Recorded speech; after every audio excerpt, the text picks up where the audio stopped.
iniciar este mensaje de esta tarde que se llama La medida de fe.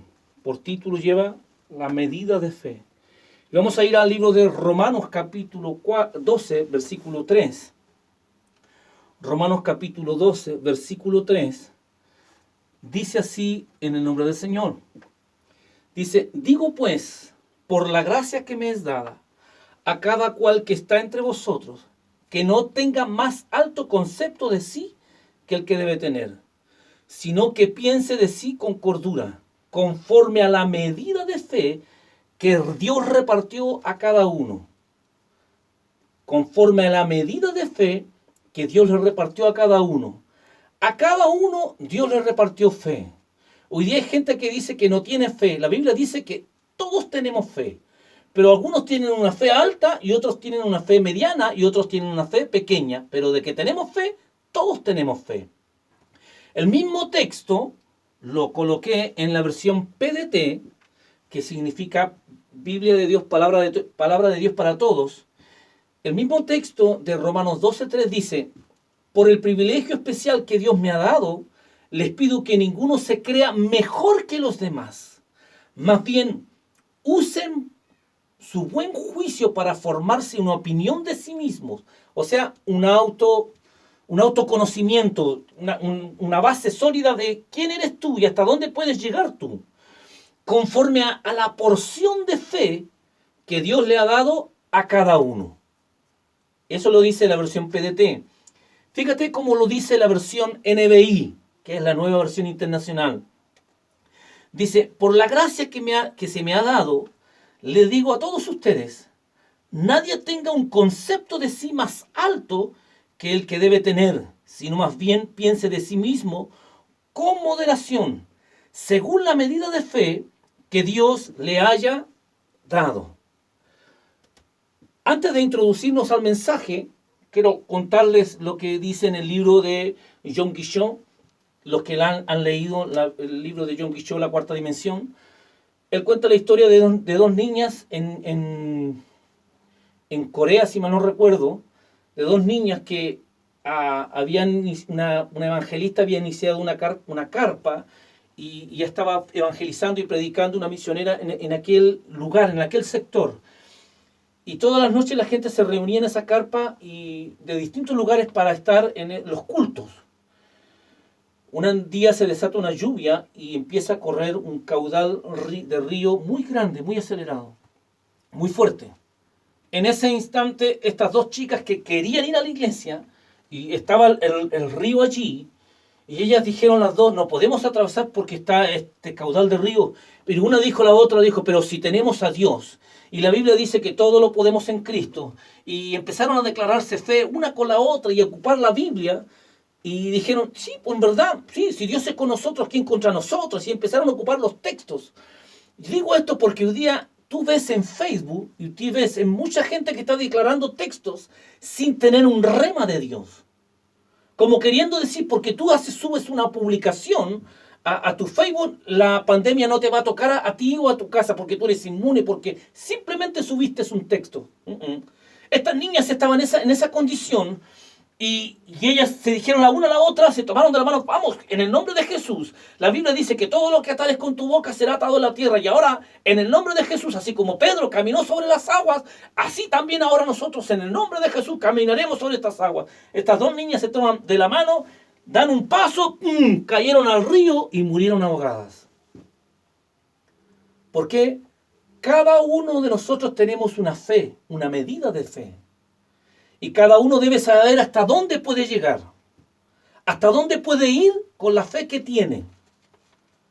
A eso es el punto que estoy queriendo llevarlos en esta noche.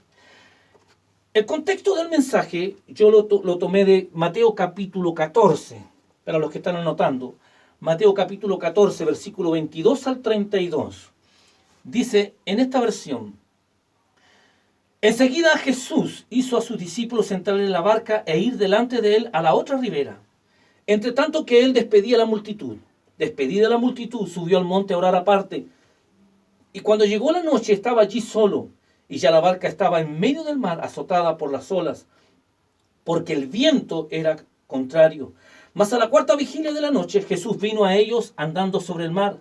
Y los discípulos, viéndole andar sobre el mar, se turbaron diciendo: ¡un fantasma! Y dieron voces de miedo. Pero enseguida Jesús les habló diciendo: tened ánimo, yo soy, no temáis. Entonces le respondió Pedro y dijo: Señor, si eres tú, manda que yo vaya a ti sobre las aguas. Y él dijo: ven.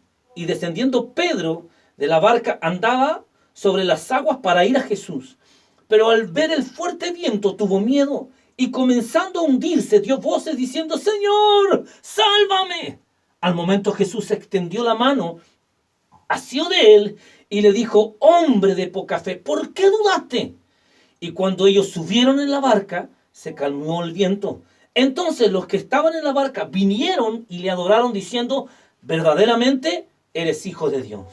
Esta historia es muy conocida, ¿cierto? Y aquí el énfasis que se le da es a la fe de Pedro. Pero hay varios otros puntos que quiero tocar en esta tarde. Número 1, Jesús manda a sus discípulos irse adelante. Dice enseguida, en el verso 22 dice: enseguida Jesús hizo a sus discípulos sentar en la barca e ir delante de él a la otra ribera, entre tanto que él despedía a la multitud. Ahora, cuando Jesús despide a los discípulos de que se vayan adelante, y luego la multitud de gente que estaba escuchando a Jesús también los despide, y él se aparta para ir a orar, para ir a tener intimidad con Dios. Jesús era un hombre muy responsable de su tiempo de oración, de su tiempo de intimidad con Dios. Él sabía que no podía dejar ni un día de estar en su presencia.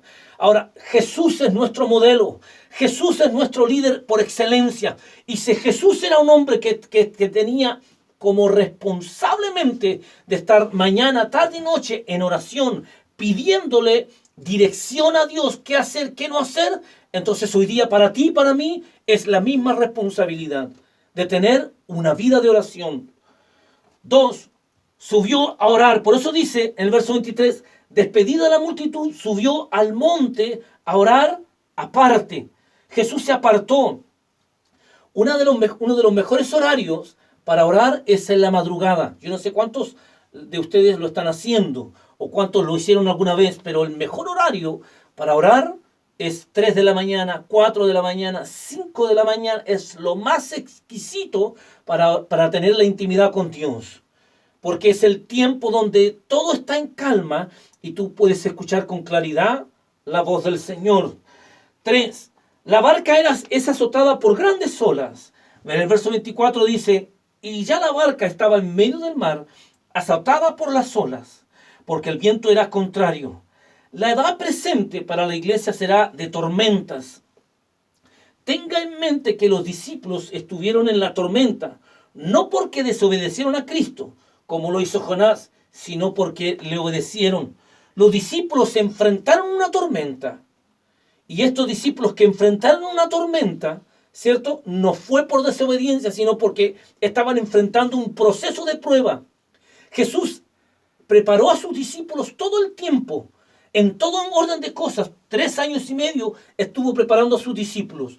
Yo no sé cuántos años llevas tú en la iglesia, cuánto tiempo llevas tú en la iglesia, y todavía Dios te sigue preparando, Dios todavía me sigue preparando, pero con el fin de que tú vayas ascendiendo, de que tú vayas creciendo, de que no te quedes en la misma situación de que hace 20 años.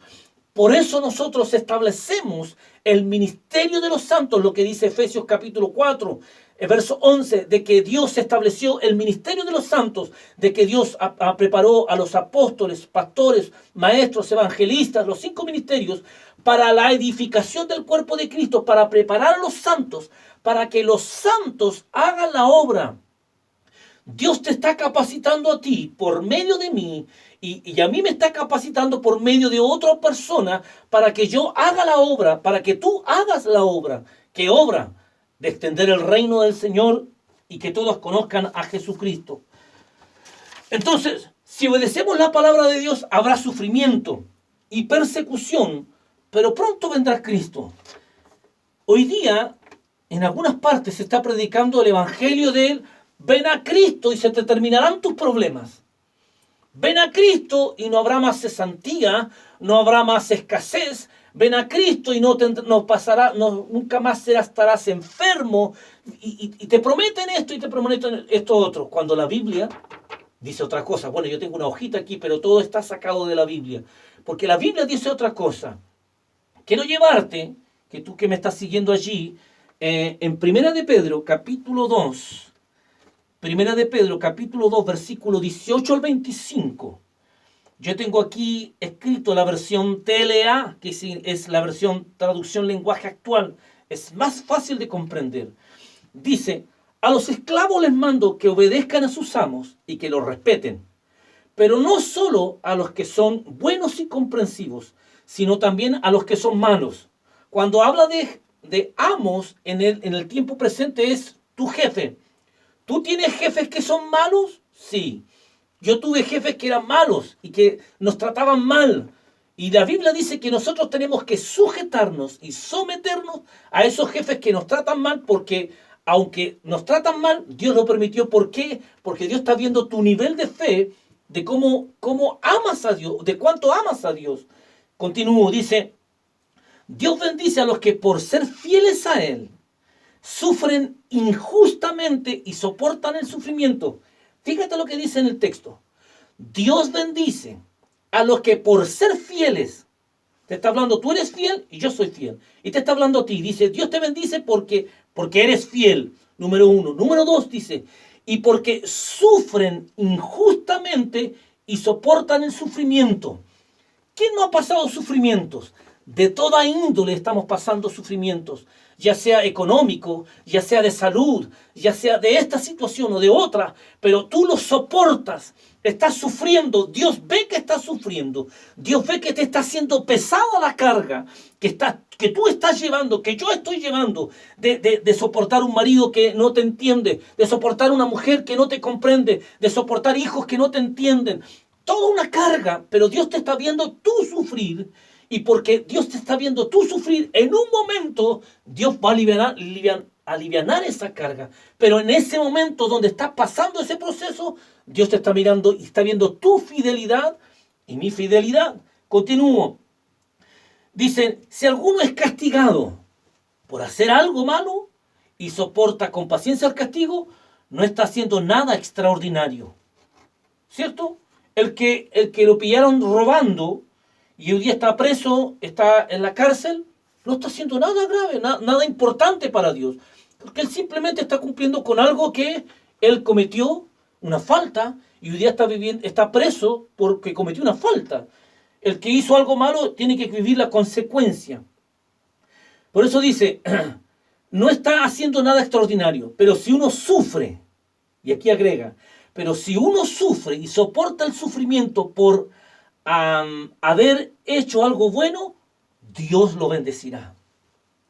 Si tú soportas y por lo que estás sufriendo, por lo que estás viviendo, por llevar el Evangelio, por predicar el Evangelio, por hacer la voluntad de Dios, dice, Dios te bendecirá. Porque hoy día, cuando enfrentamos los problemas, cuando enfrentamos las situaciones adversas por seguir a Cristo, ¿tú sabes cuánta gente he visto que aborta y que se vuelve atrás? Se vuelve, comillas, se vuelve a Egipto, se vuelve al mundo. Egipto es el mundo. Se vuelve al mundo porque le es más fácil estar en el mundo que estar siguiendo a Cristo. Entonces ellos dicen, ¿sabes qué? Para esto yo no soporto. No, hasta aquí yo llego y me alejo, dejo el Evangelio, dejo la iglesia, dejo los cargos tirados, dejo todo tirado porque no fueron capaces de soportar. Pero tú que estás conectado hoy día, tú que me estás viendo hoy día, Dios te dice que tu sufrimiento, que tu injusticia, que tú estás soportando, que tú estás llorando, que tú estás viviendo hoy día y la estás soportando por llevar el Evangelio de Cristo, dice que Dios te bendecirá. Y lo dice Él, no lo digo yo, sino lo dice su palabra. Verso 21. Si acaso sufren injustamente, recuerden que Dios les ha ordenado sufrir con paciencia. ¿Por qué leo este texto? Porque para desarmar esa doctrina, esa enseñanza de los que están diciendo, ven a Cristo y hoy día se te terminarán tus problemas. El texto está diciendo otra cosa allí en Pedro. Y en eso Cristo les ha dado el ejemplo para que hagan lo mismo, pues Él sufrió por ustedes.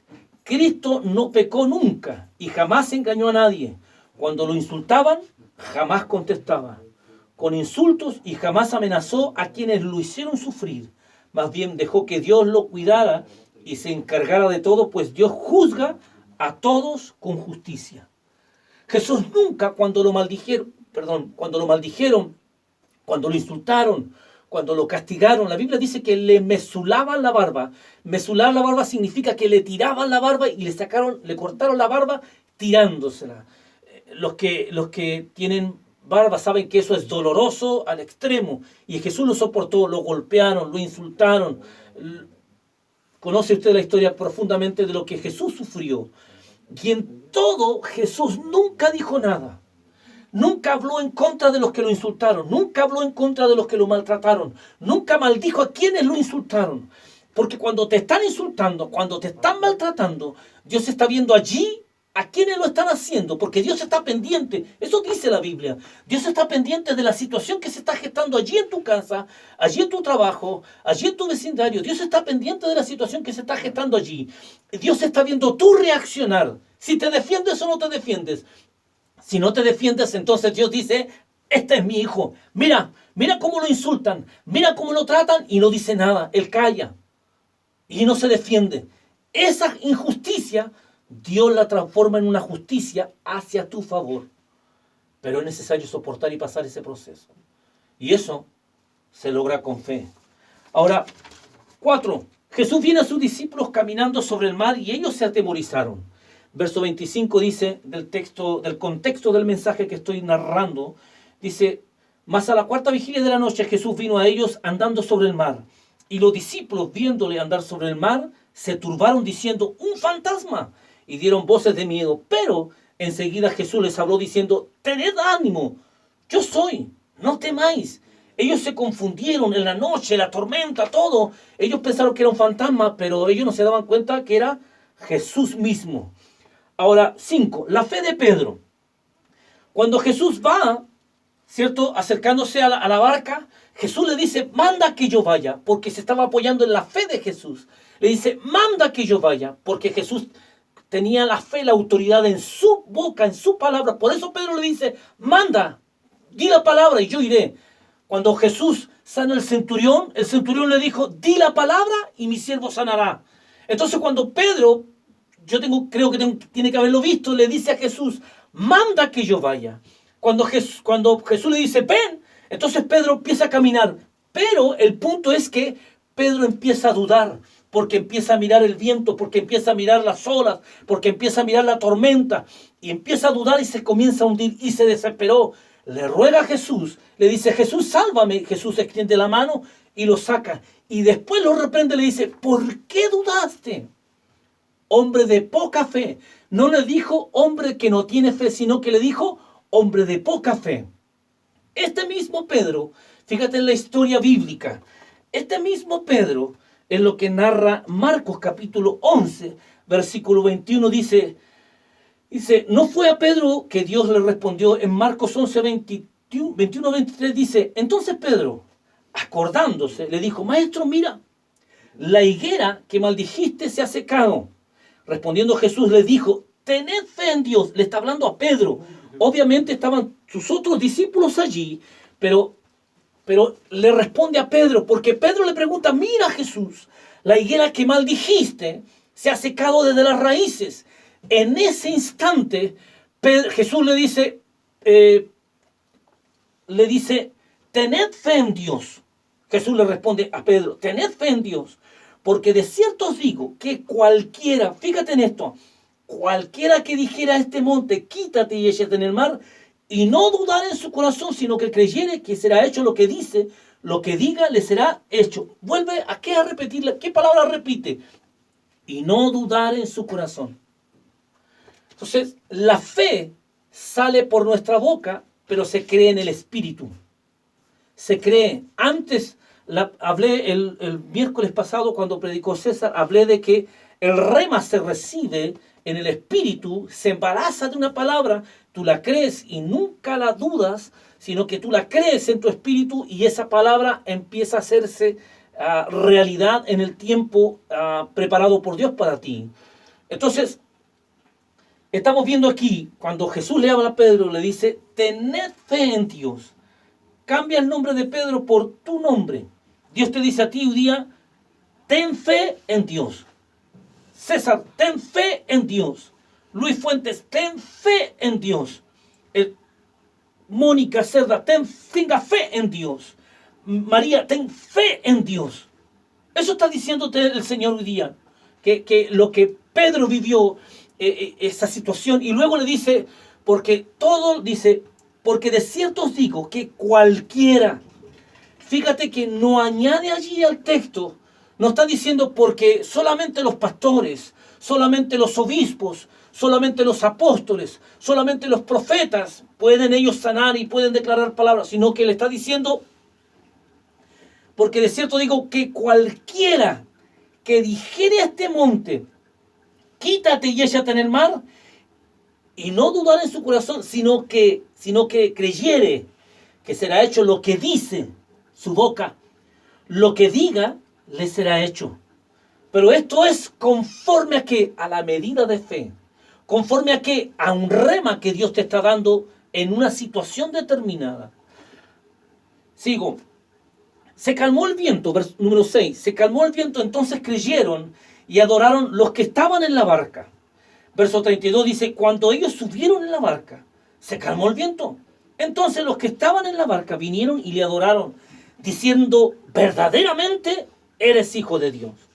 Entonces, ¿qué pasó aquí? Número 1, el milagro despierta y activa la fe. Dígame, si tú no ves un milagro hoy día, si tú vieras un milagro hoy día, ese milagro activa y despierta tu fe.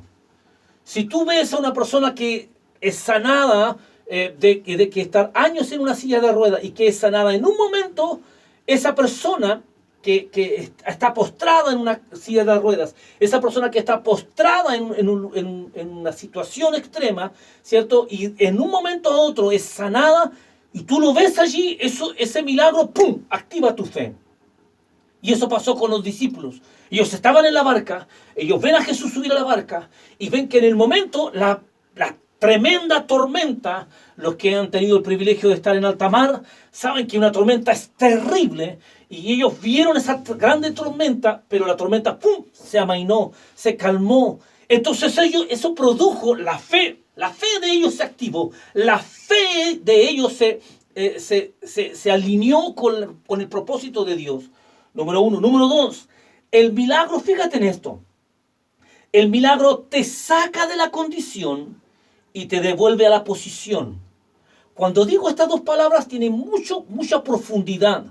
Cuando digo el milagro te saca de la condición, ¿cuál es la condición que vive una persona que está con poca fe y que está viviendo una situación cualquiera?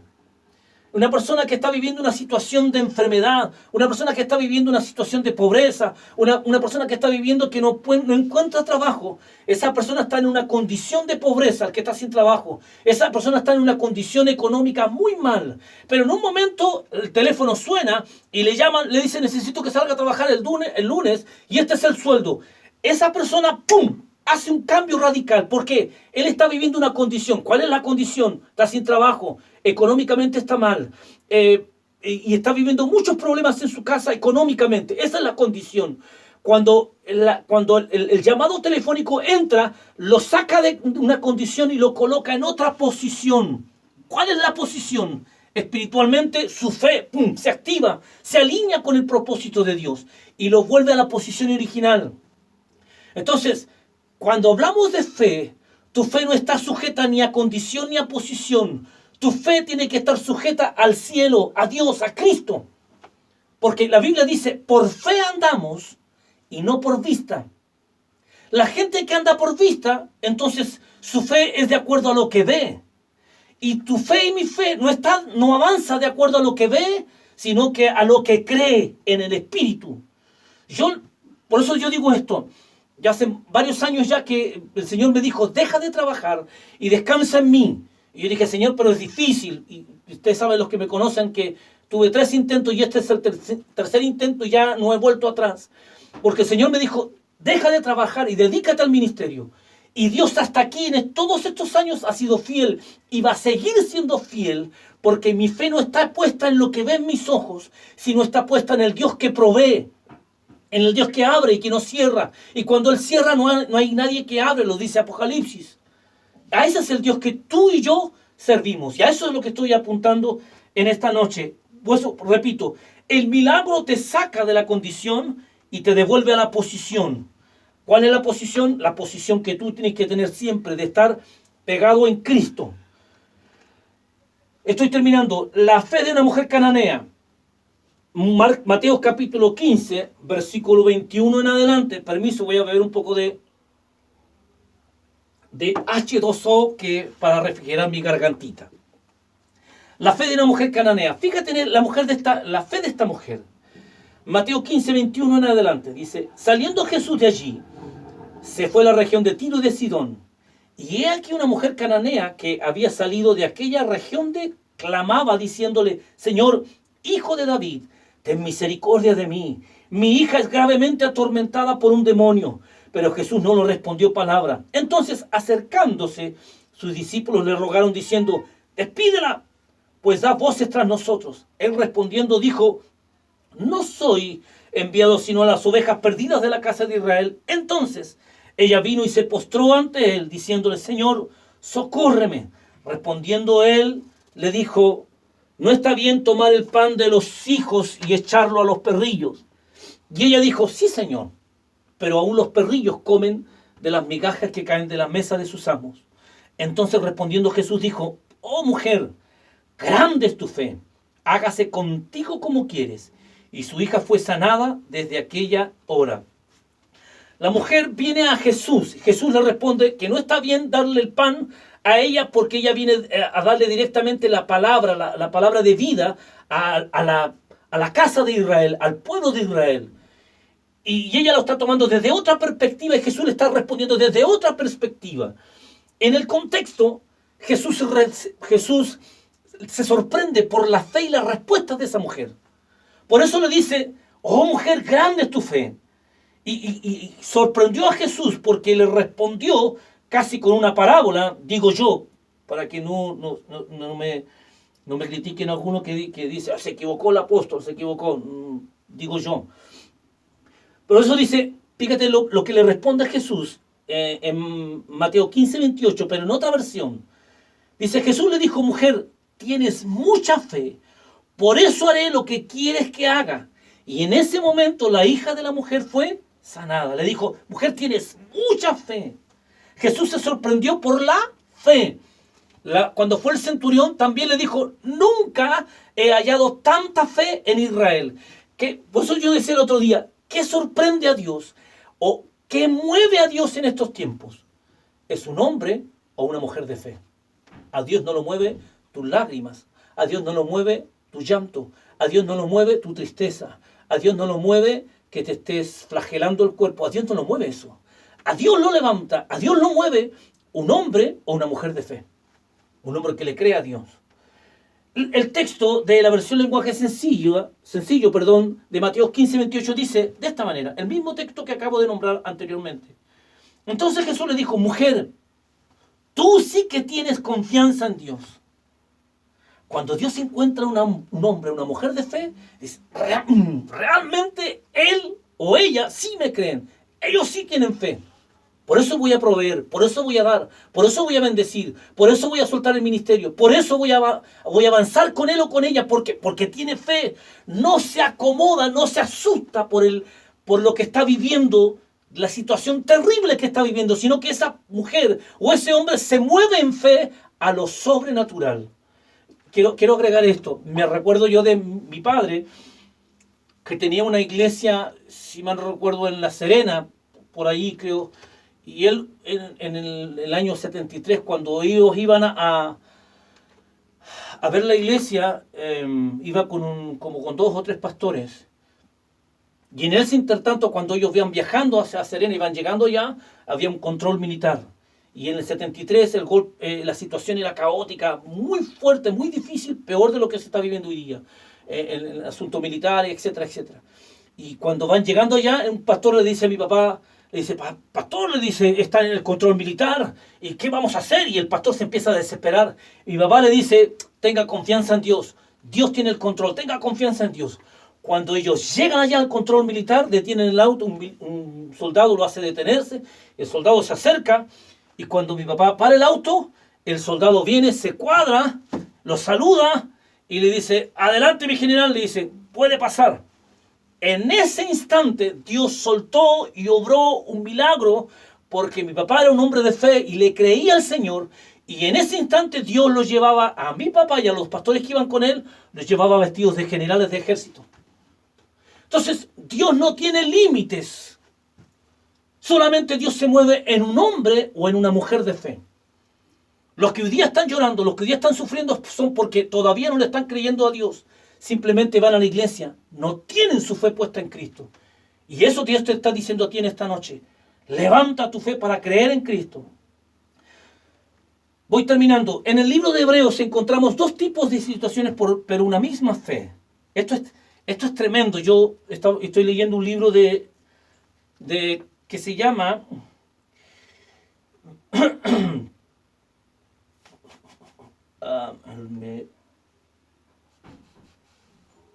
El hombre celestial. Es de un pastor chino en los años 1950. Él escribió este libro y tomé algunos párrafos de ese libro para leérselos en esta noche. Pero quiero hablar de la fe. El libro de Hebreos nos habla de dos tipos de fe, que es una misma, pero nos habla de dos tipos de fe. Fíjate, quiero comentarte acerca de dos tipos de fe. La primera es fe para conquistar y alcanzar promesas. Fe para conquistar y alcanzar promesas. Hebreos 11:32 dice, ¿y qué más digo? Porque el tiempo me faltaría contando de Gedeón, de Barak, de Sansón, de Jefté, de David, así como de Samuel y de los profetas, que por fe conquistaron reinos, hicieron justicia, alcanzaron promesas, taparon bocas de leones, apagaron fuegos impetuosos, evitaron filo de espada, sacaron fuerzas de debilidad, se hicieron fuertes en batalla, pusieron en fuga ejércitos extranjeros. Las mujeres recibieron a sus muertos mediante resurrección, mas otros fueron atormentados, no aceptando el rescate a fin de obtener mejor resurrección. Estos primeros hombres y mujeres de fe son los que alcanzaron promesas, son los que conquistaron cosas, son los hombres de fe que conquistaron, que tomaron, que tuvieron victoria. Estos hombres son hombres de fe. Fe para conquistar. Así le puse yo. Por eso dice, fe para conquistar y alcanzar promesas. Ellos alcanzaron promesas porque tuvieron una fe para conquistar. Tuvieron una fe para alcanzar sus promesas. Estos hombres son los que, como tú y como yo, pero también están los otros hombres. Y la letra B dice, fe para soportar. Pon atención en esto. Fe para soportar todo tipo de castigo, tortura y muerte, sin recibir nada de lo prometido. Hebreos 11:36 dice, otros experimentaron